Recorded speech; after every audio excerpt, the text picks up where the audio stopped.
Show. My name is Keith Green. I am one of the co-hosts of this prestigious show. And today we have Lowell Johnson. He is a second degree black belt in Taekwondo. He is also a certified instructor in Taekwondo, certified with the World Taekwondo Academy. His credentials are a 5th degree master, certified by the United States Expert Karate Association, also certified with the Kukkiwon, which is an international certification through the Korean organization Force. It's a very interesting conversation with him today. He goes in depth on the different types of martial arts. He describes what caused the boom in karate and in the whole martial arts scene, in how the pop culture of the day was the catalyst to bring martial arts to the mainstream, and how karate became so mainstream. And then we get into mixed martial arts and other degrees of belts and how to work to get a certification. So if you're looking to get into martial arts today from an instructor, this would be the day for you to listen to our show. Also, if you would like to get a hold of Lowell Johnson or his class, you can go to Facebook. It's East Central Martial Arts. And on there, you'll find his website, you'll find a schedule, you'll find the phone number, you'll find everything you need to schedule a class and to get on board and start your martial arts training. So without further ado, here is our show. Lowell Johnson, thank you so much for being here today. We will plug all your school, and we will plug all your credentials post-show. So that will be in when we broadcast this. My first question to you is, what is martial arts? What is martial arts? It's systems designed behind combat, personal combat. What got you interested in martial arts originally? Where did that passion come from? Early in my life, I wanted to learn how to defend myself. The Kung Fu series, David Carradine, that was one of my favorite things. The first experience I had with a professional martial artist was Master Mark's school in Minneapolis. That was praying mantis style Kung Fu. I never attended with him, but I did go to that school, and he is a very cool gentleman. When was this? Like, what time period was this? 1977, 78. David Carradine, yeah. The Kung Fu series. What was the culture like, Lowell, then, with martial arts? Was it becoming more and more popular, mainstream, if you will? The movie Karate Kid changed a lot of the attitude towards martial arts. And so that's why a lot of the schools you see nowadays were called karate schools. Right. Because that had the marketing value, because everybody recognized the Karate Kid. That was kind of a big turning point in the schools. Really? That's really interesting. Because I don't know if Mr. Green is a huge karate. Well, isn't everybody? I posted on Facebook this morning the new Kai trailer for YouTube Red that just came out. Which is what? It's like the sequel? It's a re-upping. It's the rivalry between Johnny and Russo from the first film. Oh, okay. Okay. So Johnny's opening up the Cobra Kai dojo again. Before the Karate Kid came out, it was, Bruce Lee was the main martial artist that people were following. You had Bruce Lee and Jackie Chan, Chuck Norris, those guys. And the karate schools were mostly, young men in the schools. You didn't have kids in the school. You didn't have 4-year-olds, 5-year-olds. You had, 17 to 30-year-old guys who were, in it for, personal combat. And after the Karate Kid came out, that was such a popular series that then, everybody wanted to get their kids involved in it. And that's really when the turning point came, because before that, you didn't see kids in karate schools. If you walked in there at 15 years old, they would tell you to come back in a couple of years when you grew up. You just didn't have that, and you didn't have a lot of females practicing it either. If you did, it was the girls that, literally would kick the snot out of you if you crossed them the wrong way.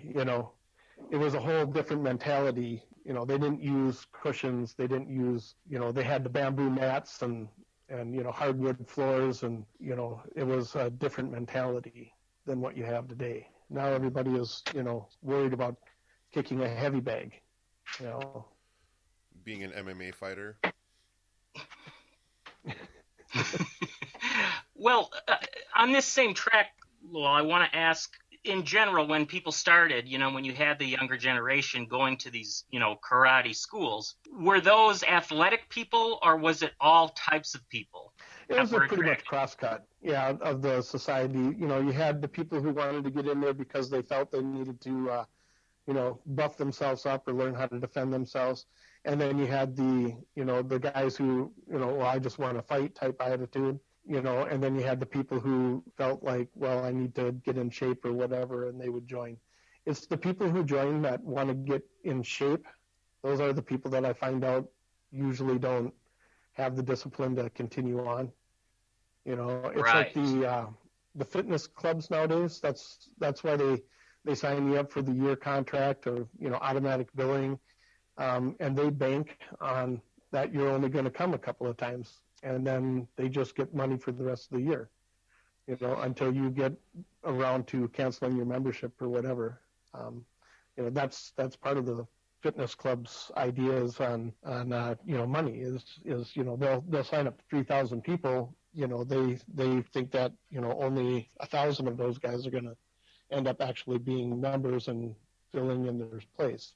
Right. And what about, so the people that do stick with it, and they want to get belted eventually, would you say that the athletic spirit is awoken in them, or, the martial arts type spirit and is awoken in them, and that probably was always inside them? Well, everybody wants to defend themselves. Martial artists come in all shapes and sizes, and, you don't necessarily know, that this guy is, whatever degree martial artist when you meet him in the school or in the, in the street. Mm-hmm. Master Kevin Castell, my instructor, he's a 6'4" guy from Edina. He's a big, tall guy, but, he's from Edina. He's not like this, 5-foot Okinawan guy that walks around with a staff. He's a school teacher. That's one of the things that helped me become a black belt is I could relate to him. I could talk to him. We had the same language we taught. Yeah, you're like a second degree black belt in Taekwondo. Is that correct? That is correct. Yes. What attracted you to Taekwondo in particular? What kept you with it all these years? That specific art. Castell. Okay. What was that? Kevin, Grandmaster Castell if it wouldn't been for him, I would have never made black belt. It just his style, his thing was way better than I just connected with him. And I originally, like I said, I was always inspired by martial arts, even when I was young, 13, 12 years old.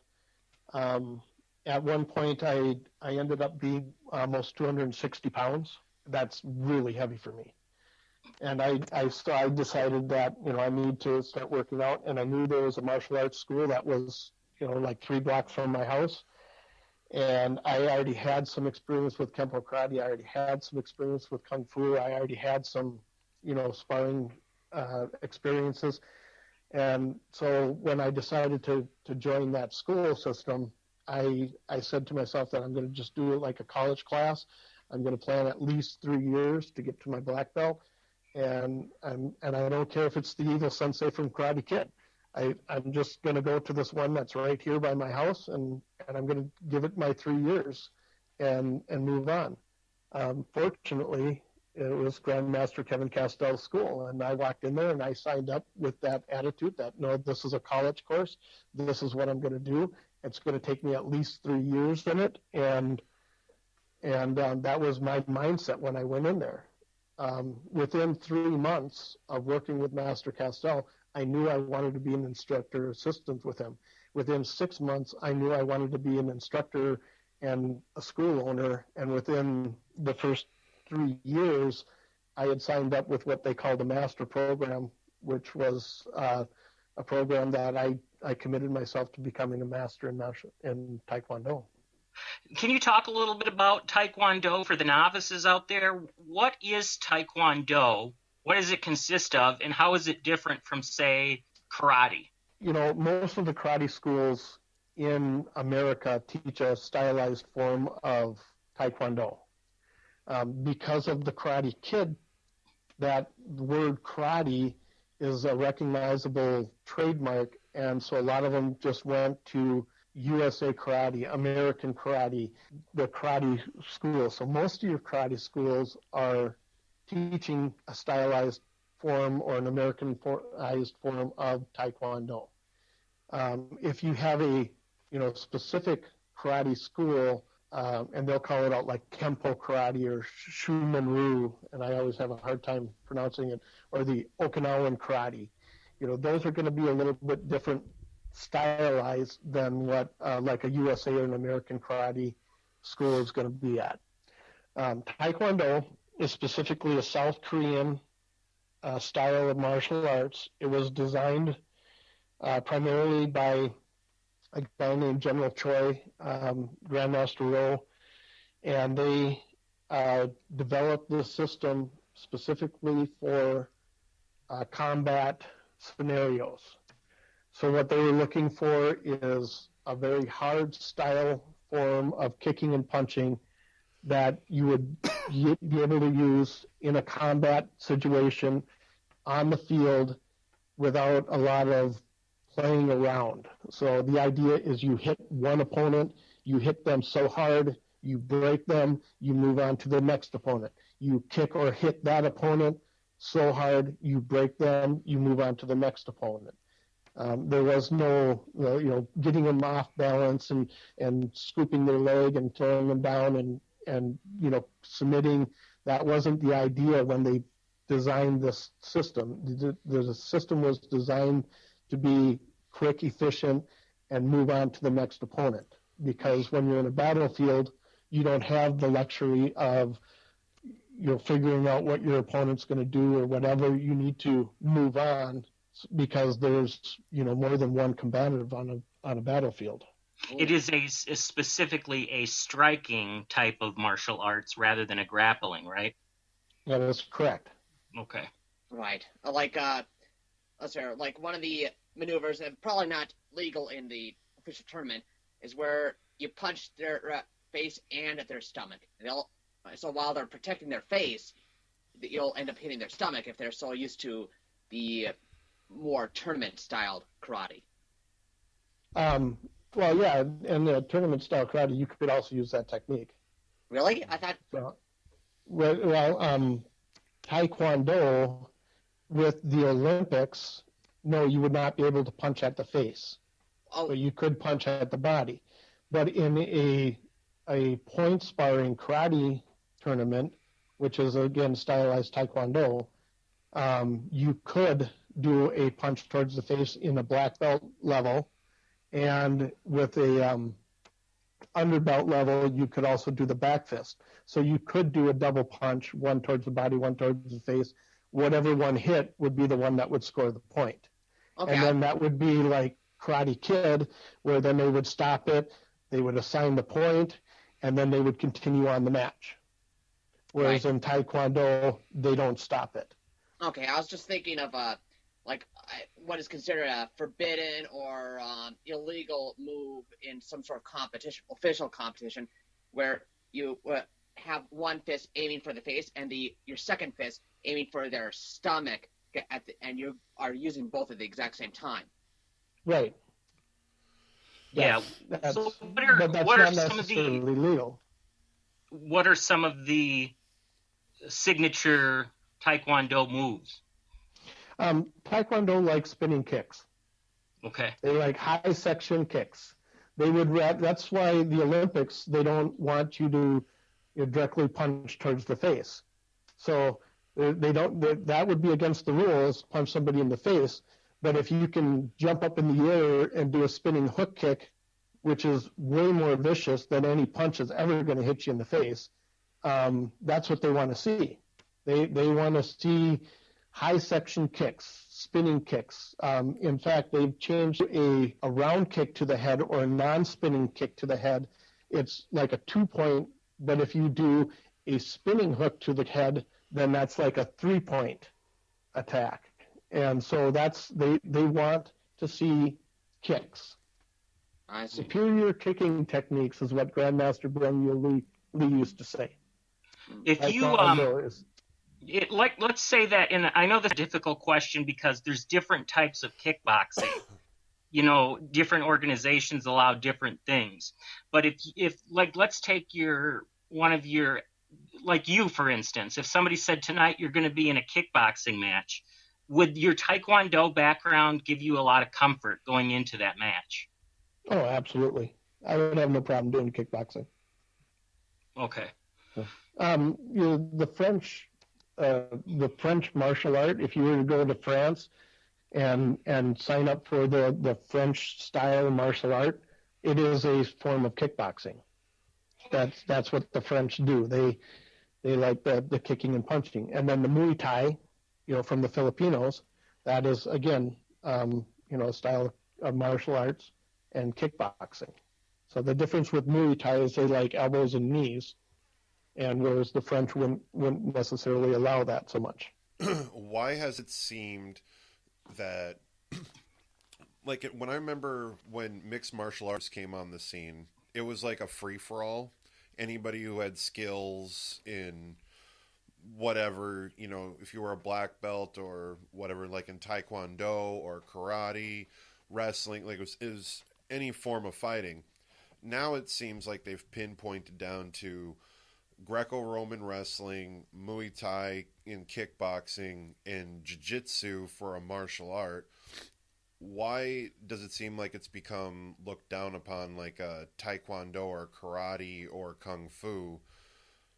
And all I hear is about Jiu-Jitsu, Muay Thai, and wrestling in those categories. Now, in what I would observe, in my observations, the MMA martial artists, the people who are practicing mixed martial arts, the ones who utilize kicking techniques best tend to win quicker. Now, you get somebody with a Gracie grappling system that is really well, and they get a hold of you, they're going to submit you fast. And so that particular style or that particular athlete in an MMA rink, once he gets a hold of you, if he's a better martial artist than you are, and he gets a hold of you, you're done. Right. You're done. Okay. Well, just like a good boxer, if he tags you with his punch, it's going to be hard to keep standing. As far as a martial artist who's a good kicker, if you catch a hook kick to the head, it's hard to stay standing. So it's the level of ability within each martial artist. So, some martial artists are good on the ground. Some martial artists are good in close, good knees. They get you up against the fence and they're holding you, and you start taking a couple of knees to the ribs or to the chin, you're done. Well, that's where it ends. I want to add this in there to Mr. Green's question. Even though like Taekwondo and karate might not be glorified by the UFC or talked about, there's plenty of fighters that have Taekwondo backgrounds. They've just Exactly.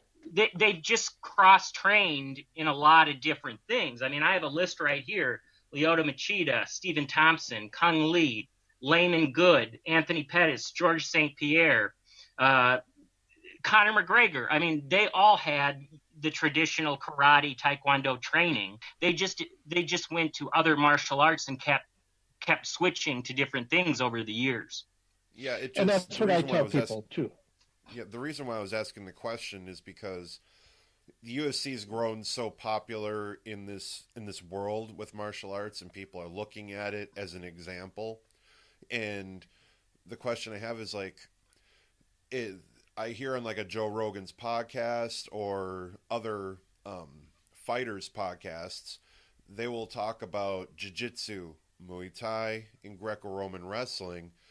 And they kind of like shove off other martial arts off to the side. Even if they practice it themselves, they kind of shove that stuff off and they just focus on those three aspects. Well, that's what I tell people. You know, when they come in and they say they want to do mixed martial arts with me, and my whole point is, well, what martial arts are you going to mix?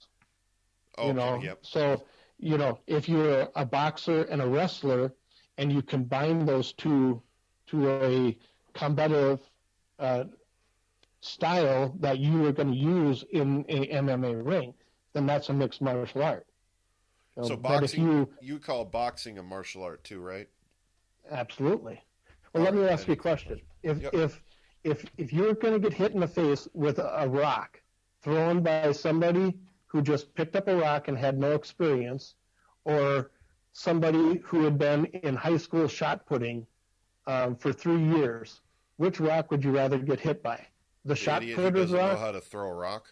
Exactly. So a javelin thrower is a style of martial art. I mean, the whole reason why they're throwing a javelin is to kill somebody on the battlefield.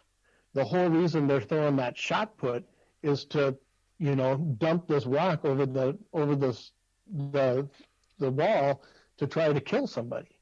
Right. You know, so in my opinion, you know, even a shot putter, archery, javelin thrower, you know, these are all, you know, you wouldn't necessarily think as a traditional martial art, but in my opinion, you know, they're still training in a combative type sport. So basically, martial arts aren't limited to just hand-to-hand combat. Not in my opinion. So you consider fencing, like the art of fencing, as a martial art as well? Or kendo? Absolutely. Oh yeah. Oh yeah. The staff sparring, fencing, kendo, Korean fighting with the swords. You know, I mean, yeah, you don't necessarily have a, you know, sword on your side, you know, when you're walking down the street, but boy, it's pretty easy to find a mop handle, you know. Oh, yep. Or broom. Well, I'm a janitor, so I work with mop handles, so yeah, I understand. All the time, you know. Yeah. Holly sticks, you know, all that stuff. You know, anything that you can use to defend yourself is, in my opinion, you know, some style of martial arts. I mean, look at what some of these police can do with the tonfas. Okay. Right. If you train, but let's say that, are there some martial arts disciplines that can nullify or counterbalance other martial arts disciplines? Like, are there some martial arts that there's an answer to them already, that it might be counterproductive to train in it because it can be countered by something else? Or is it just all like rock, paper, scissors? You know, it is a chess match. You know, there's always a what if. You know, so if I throw this kick and you throw that kick, the physics of each kick thrown at the same time, one of them is going to hit where the other one's going to miss. So if you are trained and reactionary to know that when somebody throws a round kick at me, I can throw a hook kick, I'm going to spin out of the way of the round kick, and my hook kick is going to hit you in the head. So there's always a counter to the counter. I mean, you can see that beautifully in jiu-jitsu and judo. When you get two practitioners that really know what they're doing, and the one attempts a system, but then the other one knows, the counter to that, and then they know the counter to that, and then they know the counter to that, that's when it gets exciting on the mat. when you see these guys going counter, and they'll go, many, many counters in just a few seconds, and most people, won't even recognize what they're doing other than they're just kind of trying to grapple on the ground. That to me is exciting, is to be able to watch that kind of stuff. My other question is with the mixed martial arts thing. It seems like back in the day, like Mr. Green was talking about the early days, it was sort of a free-for-all because you would have specifically the boxer versus the wrestler, the kickboxer versus the judo practitioner. And nowadays it seems like they're the jack of all trades. It's increasingly this way. It seems like they're the jack of all trades, but not a particular master in one thing. How do you feel about people doing cross training? Is there any disrespectfulness in the traditional martial arts manners that you consider that kind of against tradition? There is a loyalty to your instructor that it's always been part of martial arts, and each martial arts always had their where it came from and their loyalty, and my system was developed by this guy and it was used for this and blah blah blah, and they always have that where you go back your instructor. But for me and my students, I want them to experience other forms. We practice Hapkido, which is a form of Korean grappling, incorporated with our self-defense. We're not just doing punching and kicking, we're also doing punching and kicking and grabbing. And I'll make seminars available to my students, with weapons, and there's a pressure point seminar coming up next month that we're looking at going to. But so for me and my students, I want them to experience other martial arts. I want them to know what it is to get on the mat with a judo guy. I want them to know what happens when somebody picks up a staff and are going to swing it at me. That's to me is a well-rounded martial arts school. Now, I certify in Taekwondo, but I call my school, East Central Martial Arts, because we're not just limited to Taekwondo in our curriculum. Would you talk a little bit about that? What are all the classes that you have coming up? Well, we do weapons class, we do Hapkido, self-defense, and we do the traditional Taekwondo. And we also work with the sports Taekwondo, or the Olympic style Taekwondo. Okay. So, a question about your selection of students. Does it include people who are deaf, blind, and stuck in wheelchairs and more? I had a lady called me up, and she had a deaf, it was a blind student that she wanted to come in, and I was very excited to have her. And it wasn't like, totally black, I can't see anything, but a very limited view of being able to see. And she never did follow through and come in, but I was very excited to work with that particular student. To enhance their existing senses, enhance what they lack, type of thing, right? Well, yeah, you just that's part of being an artist, is you take what you're good at and then you try to enhance that or make your attributes better, and then you take your weaknesses and you work on your weaknesses and you try to make those into your attributes. I think I know where you come from, the turn your so-called weakness into a strength type of thing. So yeah, well, I guess my question also is there anything that a person can do that prior to doing martial arts? I wondered if being involved in gymnastics as a young would help you with like Taekwondo or anything that's going to increase your endurance and flexibility. Mm-hmm. So gymnastics, for Americans, really, we are very unflexible, and even games like hacky sack, where you have eye-foot coordination that you're working with, Right. that's also going to help you because, as Americans, we're used to, throwing the baseball. We're not used to kicking the soccer ball.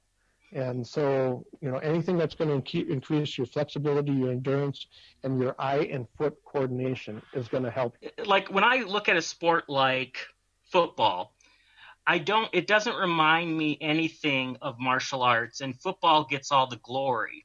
Martial arts seems much more, I don't know, philosophical in the way you approach it, much more creative you have to be. I'm not saying football's easy. Don't misquote me on anything like that, but would you just say they're night and day different? But would you also say they're both athletes? Well, they're both athletes, that's for sure. Martial arts is an individual sport, more like wrestling. Mm-hmm. When you're on a wrestling team, but when you step out on that mat, it's you against that other guy. Whereas if you're in football, you're still an athlete and you're an individual, but you're working with the team towards a common goal. So the nose guard and the guards are going to try to work in series to make a hole for your running back to work through. Whereas when you're in a wrestler and you step onto the mat, you have to make that hole to get that pin, to make that move. And it's more of an individual or personalized. And that's where you get more of a philosophy. What am I doing here? Where am I strengths? How am I going to defend myself against this, so-called opponent? Really? Right. Question. What about, say, tennis and golf? Because that's more of a one person at a time, no team sport, really. Yeah, that's a bit more of an individual sport. But then that's why golf is such a slower sport. Is because you and your ball are trying to get down the field in as least a number of strikes as you can. So you're looking to get your good stance, you're looking to address your ball, you're looking to get the best hit with the best tool, whatever club number you have, your experience that that you can take a number 2 club and hit it 225 yards, and that hole is 230 yards down the row. You have an idea of which way to move. Now tennis is more like wrestling, where you step out onto that mat, onto that ring, court, and you need to try to figure out what your attributes are and how you're going to be able to use your attributes against this opponent's weaknesses. So I have a good front swing or a back swing, and so I'm going to try to keep them on this side of the ring, and I'm going to try to get them to run back and forth, or I'm going to try to keep, attacking their backhand because I think their backhand isn't as strong as their front hand, or so it's going to be the same thing like in wrestling. Perfect. Right. Well, you're a 2nd degree black belt, you said, right, in Taekwondo? Yes. So, just for listeners and even myself, I really enjoy the fascination of, like, let's say I came walking in and I started in your class. How long would it take? And like, if you could give me like the belt color, but not only that, but how long it takes to get between each color. Because everyone starts out with a white belt, right? Is that essentially what you start off with? Yes. In most of the schools that you're going to walk into, they're going to have 10 levels, okay, and 10 classes, and they describe that as a gup in Korean. And so when you walk in the door, you're 10th gup. When you sign up, you get promoted at that point. You become promoted to a 9th gup, which is a white belt. Okay. So now you're 9th, 8th, and 7th gup. Your first 3 belts are going to move through them relatively quickly. If you're practicing 2.5 times a week, if you're really working at it and you're trying, there's no reason you shouldn't be able to do that in less than a year. Now, the 6th, 5th, and 4th gup is considered, you're getting more up to the upper belt level. And, that is going to take you a year. Okay. at least if you're going. Okay. So now once you get to that upper belt level, then you're looking at like 6 months between each level, and you're at fourth GUP, third GUP, second GUP. That's going to take you a year and a half. So now you're looking at about 2.5 years to that red belt second GUP area, and then again to your first GUP, which would be the level right before black belt. Some people call that temporary black belts, or whatever, but that's where you're ended up. Usually it's a red belt or a red belt with a black stripe. The color doesn't matter. It's just that they most have this TEMS that you go to, and that's going to be your 3 to 4 year range to get to that level. Okay, and then once you test out of that, that's when you become a Dan or a black belt. Dan is degree in Korean, and so then you would be a degree black belt. So from beginning to your first black belt, if you practiced religiously, you said like 2.5 times are you essentially saying it could take about 6-7 years before you become a black belt? More like 4 or 5. Oh, 4. Okay, 4 or 5. My math was a little off. You talked about, people just signing up initially to get in shape. In that process to getting a black belt, do you have to kind of maintain a level of fitness? Yes. Every time you test, you have a physical test. Part of being a belt is part of the test is you need to be able to run a mile. Now, nobody's saying that you got to sprint a mile or make that 3-minute mile, but you have to have the endurance and the intestinal fortitude to run a mile. That's just part of your physical test. For my school, I give them push-ups and sit-ups that they have to be able to do, and as a white belt, you have to be able to do 5 push-ups and 5 sit-ups. As a yellow belt, you have to do 10. As an orange belt, you have to do 15.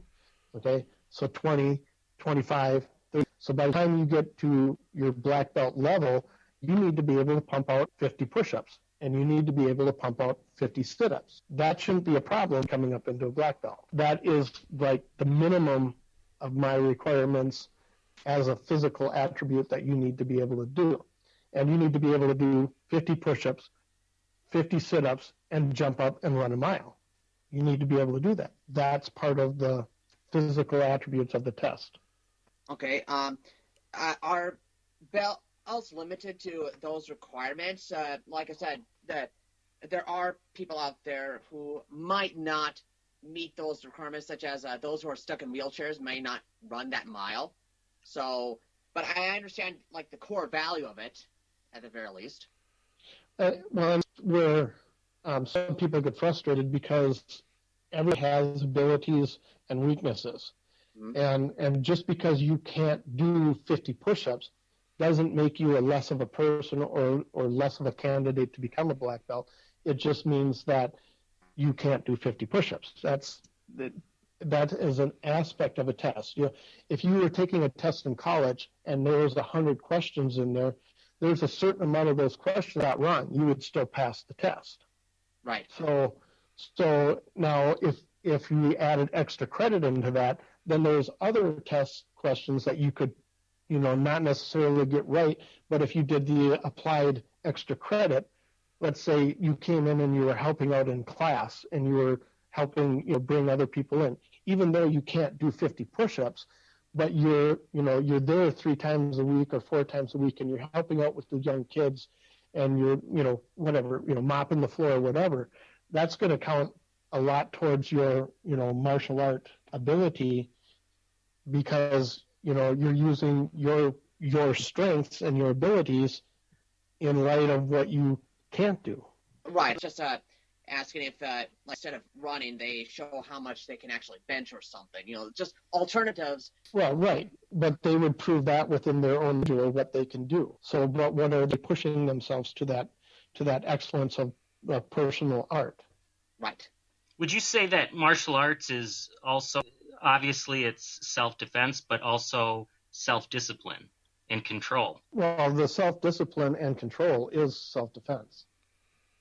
Okay. You know, if somebody comes up and starts getting into your face, you have two choices. You can either control the situation and deflame it, or you can get inflamed and punch the guy back. If you're in a fight. Mm-hmm. But if you have the ability and the confidence to be able to look at this guy and say, you know, even if he does take a swing at me, I'm pretty sure I can at least block the first couple ones and retaliate, then there's no reason for me to fight. Because really, he may be mad, he may be in my face, he may be yelling at me, he may be trying to intimidate me with thinking that he can hit me. But if I have a relative opinion that I can defend myself against his at least initial assault. Now, if I am attacked on the street, if somebody else comes running up to me and pulls a knife, you know, hey, it's all at all cost. You know, so if he ends up with a broken arm and hitting the floor, that's his fault. He took a knife after me. But if just some guy is just trying to pick a fight in the middle of a bar because, you know, he lost a pool game, big deal. You know, see you later. I'm done playing pool with you. You know, Mr. Green and I have talked before, that feeling in school of, uh-oh, there's going to be a fight. You know, our blood would get boiling. We would have goosebumps. What do you, like, say just a year in martial arts, you wouldn't feel that same scaredness if somebody was aggressive towards you. You learn that you can hurt somebody and that you can defend yourself. So once you know that you have ability to defend yourself and that if you needed to, you can hurt them relative to what their attack is, then you don't no longer have that fear. Because this guy who's coming up and telling you that he's going to punch you in the face, you're like, no, you're not going to punch face. Because if you do, I'm going to block it and I'm going to punch you in the face. And so therefore his threat of I'm going to punch you in the face is no longer a threat to you. It may be a threat to him, you know, coming up and saying, yeah, trying to intimidate you, but that's all it is. He's just trying to intimidate you. But if you know that I can block that punch, then how can he intimidate you? Right. Now, do you see martial arts continuing to evolve over time, maybe like new disciplines, new categories of martial arts popping up on the scene? I think when MMA just came in, they started what their deal was to, you know, pit a Taekwondo guy against a Judo guy and see which one would win. You know, right. Pit a kickboxer against a wrestler and see which one would win. But I think as mixed martial arts evolve, I think there are going to be more practitioners who have more of an idea like me, whereas you want to study more than just one discipline. I think the martial arts society is opening up more to mixing your styles. And, you know, just like with me, you know, we're mixing, you know, Taekwondo with Hapkido so that we have both a stand-up game and a ground game, you know, as far as that goes. And I think that's where a lot of the martial arts are going to go. And many schools I know, once you become a black belt, they won't promote you any further from that ability until you go someplace else and study something different. And that's just part of their process. So you go for a couple of years and you study Judo, and then you come back and say, okay, now I've studied Judo and I got my black belt here. Can we continue on with my testing? And then they'll let you go. So I think that's kind of where it's going to go, is that I think more people are going to be using different martial arts as part of their training and their overall martial art experience. Can there be instead of just one series of belts for one specific discipline? Why not MMA belts? Well, you know, you would have to develop a manual and then set the curriculum. Right. So that would be so what would be your first belt? Okay, so you need to know how to punch, kick, and tumble, let's say. Okay. You know, so that would be your curriculum for for your white belt, and then you would have to be, like your second level. Okay, so now they know how to punch, kick, and tumble. Now they're going to have to get into a grapple. It would take somebody to sit down and actually set a curriculum. And right now, with the way the MMA society is going, that would be a very hard thing to get together on. I mean, you're looking back at the 1940s with the families, the clans of the Korean, and come together and create, with Sunu Kwan or the different styles to come together to say the Korean model. Okay. So how would you get all the different guys of mixed martial arts to come together and say, this is what we want to call the style of MMA? Well, that's just what I'm saying. You would have to develop a curriculum that everybody agreed on. What would they need to be able to do to move up in a level so far? But part of boxing, part of mixed martial arts, part of competition on that level, I could be a purple belt in judo and step into the mixed martial art ring, and it wouldn't matter that I was fighting somebody who was a grandmaster in Kempo karate. It would be, okay, you're 160 pounds, he's 160 pounds, ready, fight. So if you started putting levels into it, then you would say, okay, now is this guy is an amateur, this guy is a professional. What is going to be the difference? What level is this guy going to fight this guy? So you kind of like the fact that there's a freedom there now, where you can bring whatever style you want to, really. Well, and that's what I think makes a mixed martial artist, is you find your martial art, you mix it with whatever martial arts you put together, and then you have your, as a martial artist, you have your mixed martial arts that you've mixed into a competitive style that you can bring to the ring. Right. And then you take that somebody who is similar in size and weight, and you say, I'm going to use my kicking and punching against his grappling. I'm going to, we're just about to wrap up. Is there anything that you want to promote? I know that you run the East Central Martial Arts School in Pine City. Any events coming up that you would like to share about? Well, summer's coming, so we have the spring tournament that's going to be up in Duluth, May 6th. I believe a nice, friendly tournament. It's inexpensive relative to tournaments, and it gives people a chance to see, point sparring style karate tournaments, and it's a friendly, nice, fun tournament. So that is coming up. We do the Okinawan weapons here, and we have a 7th degree math on a regular basis, and we like to promote for weapons, and the Okinawans have a history within the martial artists, going back to 1700s or so. Wonderful. And people can find you on Facebook, East Central Martial Arts. Do you have a website? Yes, it's Pine City Martial Arts .dns.org, but it's on the Facebook page. So that's the easiest way to find me is East Central Martial Arts on Facebook and Pine City, and then there's a link to the website there. Okay. Well, you know what? It's been an absolute pleasure to have you on the show.